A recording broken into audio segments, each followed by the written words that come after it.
रामपुर गांव अपने हरे भरे खेतों और सीधी सादी जनता के लिए मशहूर था। उसी गांव के बीचों बीच एक बड़ी सी किराने की दुकान थी, जिसका मालिक था लाला धनराज। लाला धनराज की दुकान में दाल, चावल, तेल, मसाले से लेकर मिठाइयां तक सब कुछ मिलता था। लेकिन लाला धनराज की एक बहुत बुरी आदत थी। वो बहुत घमंडी था। उसे अपने पैसों और दुकान पर बड़ा अभिमान था। वो ग्राहकों से ठीक से बात नहीं करता था। अगर कोई गरीब आदमी उधार मांग लेता तो वो सबके सामने उसकी बेइज्जती कर देता। अरे भागो यहां से, उधार लेने आते हो, चुकाने की औकात नहीं, लाला जोर से चिल्लाता। गांव वाले मजबूरी में उसी की दुकान से सामान लेते, क्योंकि आसपास और कोई बड़ी दुकान नहीं थी। एक दिन गांव में एक बूढ़ा साधु आया।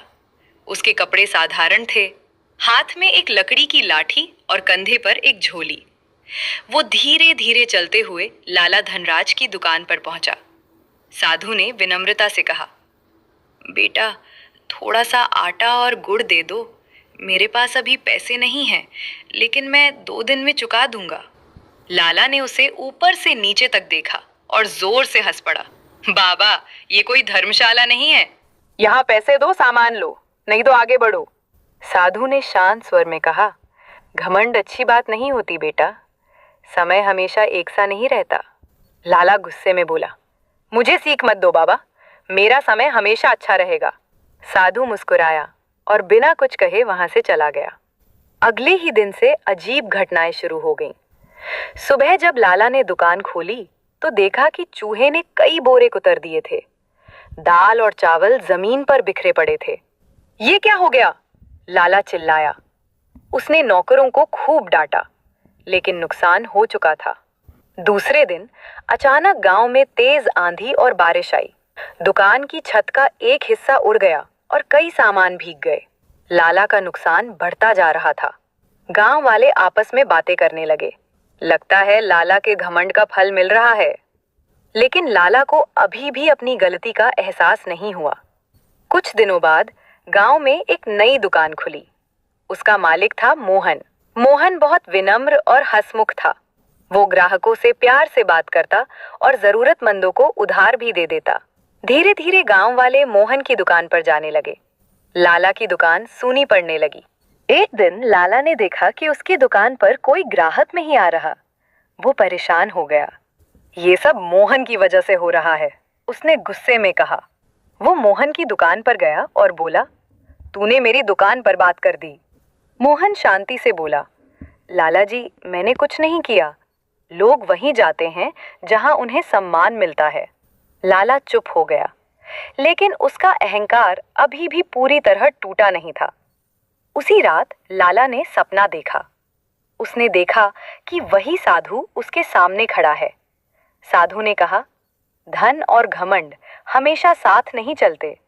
अगर तुम बदल जाओगे तो सब ठीक हो जाएगा। लाला की नींद खुल गई। उसका दिल तेजी से धड़क रहा था। अगले दिन सुबह सुबह वो गांव के मंदिर गया। वहां वही साधु बैठा था। लाला उसके चरणों में गिर पड़ा। मुझे माफ कर दीजिए बाबा, मैंने बहुत लोगों का दिल दुखाया है।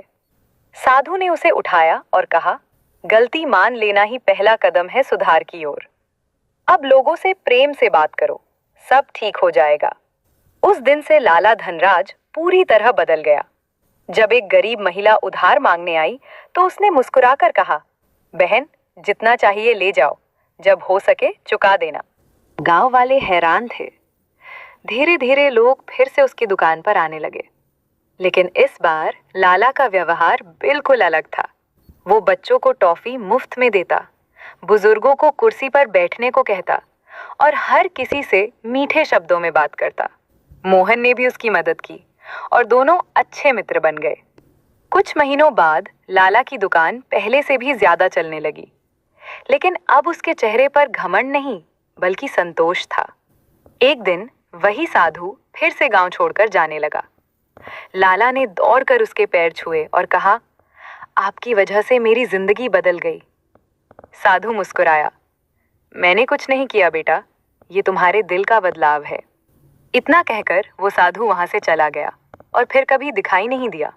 गांव वाले आज भी कहते हैं कि वो कोई साधारण साधु नहीं था, बल्कि भगवान का भेजा हुआ दूत था, जो लाला को सही रास्ता दिखाने आया था।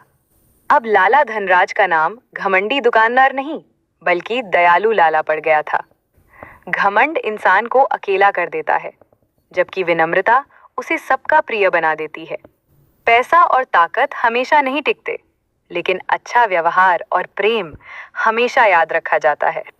इस तरह घमंडी दुकानदार की कहानी हमें सिखाती है कि समय रहते अपनी गलती सुधार लेना ही सच्ची समझदारी है।